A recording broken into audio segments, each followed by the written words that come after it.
വിശുദ്ധ ഗ്രന്ഥത്തിൽ വളരെ ശ്രദ്ധിക്കപ്പെട്ട ഒരു പ്രതീകമാണ് വിരുന്നുമേശ. വിരുന്നുമേശ എന്നത് ഭക്ഷണം കഴിക്കുന്ന ഇടം മാത്രമല്ല, അതൊരു വ്യക്തിയെ സ്വീകരിക്കുന്ന ഇടം, ബന്ധം ഊട്ടിയുറപ്പിക്കുന്ന ഇടം, കൃപ ഒഴുകുന്ന ഇടം, ഒരു കുടുംബാന്തരീക്ഷത്തിന്റെ ഇടം എന്നിങ്ങനെ വ്യത്യസ്ത അർത്ഥങ്ങളുണ്ട്. 2 സാമുവേൽ 9 അധ്യായം 7 വാക്യത്തിൽ ദാവീദ് തന്റെ സുഹൃത്തായ ജോനാഥന്റെ മകനായ മെഫീബോശത്തിനോട് ദയ കാണിക്കുന്ന രംഗമുണ്ട്. പുതിയ രാജാവ് അധികാരത്തിൽ വരുമ്പോൾ പഴയ രാജകുടുംബത്തെ ഇല്ലാതാക്കുന്ന പതിവുണ്ടായിരുന്നു. എന്നാൽ ദാവീദ് മെഫീബോശത്തിനോട് ദയ കാണിക്കുന്നു. നാം വായിക്കുന്നു, ദാവീദ് അവനോട് പറഞ്ഞു, ഭയപ്പെടേണ്ട, നിന്റെ പിതാവായ ജോനാഥനെ പറ്റി ഞാൻ നിന്നോട് ദയ കാണിക്കും. നിന്റെ പിതാമഹനായ സാവൂളിന്റെ ഭൂമിയെല്ലാം ഞാൻ നിനക്ക് മടക്കിത്തരും. നീ എപ്പോഴും എന്നോടൊപ്പം ഭക്ഷണം കഴിക്കുകയും ചെയ്യും.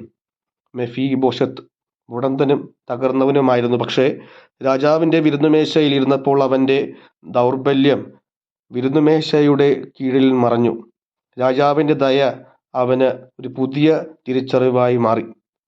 11 വാക്യത്തിൽ നാം വീണ്ടും വായിക്കുന്നു, അങ്ങനെ രാജാവിന്റെ പുത്രന്മാരിൽ ഒരുവനെ പോലെ മെഫീബോശത്ത് ദാവീദിന്റെ മേശയിൽ ഭക്ഷിച്ചു പോന്നു. സങ്കീർത്തനങ്ങളിൽ വിരുന്നുമേശ എന്ന പ്രതീകം വീണ്ടും നാം കാണുന്നു.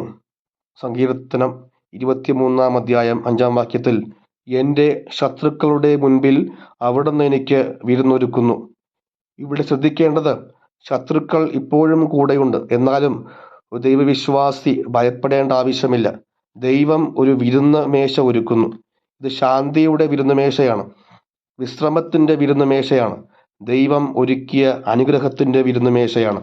പുതിയ നിയമത്തിലേക്ക് നാം കടന്നു വരുമ്പോൾ ഈ വിരുന്നുമേശ ക്രിസ്തുവിന്റെ ബലി തന്നെയാണ്, ദിവ്യകാരുണ്യമാണ്. അതുകൊണ്ടാണ് ക്രിസ്തുവിന്റെ മേശയ്ക്ക് ചുറ്റും മുഴുവൻ മുറിയപ്പെട്ടവരായിരുന്നു, പാപികളായിരുന്നു. ലൂക്കായുടെ സുവിശേഷം 15 അധ്യായം 2 വാക്യം, ഇവൻ പാപികളെ സ്വീകരിക്കുകയും അവരോടുകൂടെ ഭക്ഷണം കഴിക്കുകയും ചെയ്യുന്നു. അന്നത്തെ സംസ്കാരത്തിൽ ഒരുവനോടൊപ്പം മേശയിൽ ഇരിക്കുന്നത് അവന് സ്വീകരിക്കുന്നതിന്റെ അടയാളമായിരുന്നു.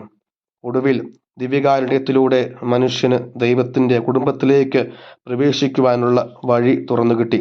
വിരുന്നുമേശ അനുഭവം ദൗത്യത്തിലേക്കുള്ള ക്ഷണം കൂടിയാണ്. ലൂക്കായുടെ സുവിശേഷം 24 അധ്യായം എമ്മാവൂസിലേക്കുള്ള അനുഭവം നാം വായിക്കുന്നുണ്ട്. അവർ ദൈവാനുഭവം അറിയിക്കുവാനായിട്ട് ഓടിയെന്നാണ് നാം വായിക്കുക.